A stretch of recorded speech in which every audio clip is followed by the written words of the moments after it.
Saya sampaikan ke sini, kalau Bapak ada suatu saat nanti dalam keadaan terhimpit, bingung, ingin menentukan pilihan, lihat nanti, Bapak kerasan aja. Saya ngerasain soalnya waktu dulu kayak begitu. Dipermudah, bukan hanya dipermudah, manakala kita bingung menentukan pilihan, seolah-olah Allah memudahkan kita untuk memutuskan pilihan, karena kita mendapatkan bimbingan batin. Dan bukan cuma kita, semua umat Nabi Muhammad kalau melakukan hal semacam itu akan mendapatkan bimbingan Nabinya.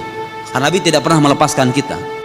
Hayati khairul lakum wa mamati khairul lakum, kata Rasulullah, hidupku itu baik untuk kalian, matiku pun baik untuk kalian. Tu'radu alayya amalukum, diperlihatkan amalan kalian kepadaku. Jadi Nabi itu tahu amalan kita, Pak. Nabi itu tahu persis sekarang kita sholat subuh berjamaah mengadakan majlis taklim. Nabi itu tahu. Nabi itu tahu kita, bapak saya dengan nama dan bin-binnya itu tahu. Hadisnya itu bilang, tu'radu alayya amalukum, diperlihatkan amalanmu kepadaku. Fa in ra'aitu khairan, kalau aku melihat kebaikan, umatku bersedekah, umatku sholat, umatku saling membantu. Apa? Nabi melakukan apa? Hamidullah, aku memuji Allah. Kalau melihat umatnya berbuat baik. Bagaimana kalau melihat umatnya berlaku buruk? Wa in ra'aitu syarran, kalau yang aku lihat itu keburukan, apa yang Nabi lakukan sama kita, Pak? Istaghfartullaha lakum, aku memohonkan ampunan kepada Allah untuk kalian. Saya mau nanya nih, kira-kira aja ya, kalau Nabi yang istighfar buat kita, Nabi istighfar buat kita, kira-kira diterima apa enggak itu, Pak, istighfarnya?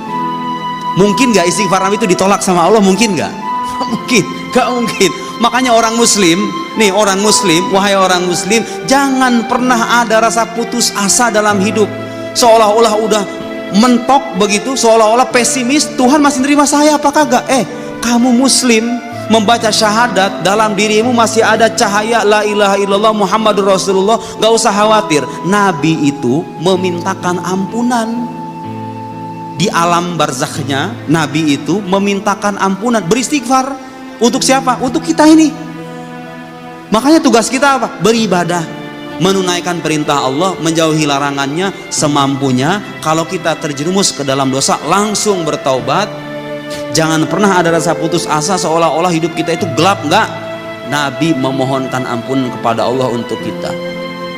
Apa coba itu rasa pesimis? Rasa pesimis apa yang bisa masuk ke dalam hati kita di saat kita tahu kalau Nabinya sendiri mintakan ampun untuk umatnya? Jangan sampai ini jadikan alasan menyepelekan dosa, Pak. Jangan. Justru ini kita pandang sebagai karunia Allah Subhanahu wa taala kepada kita.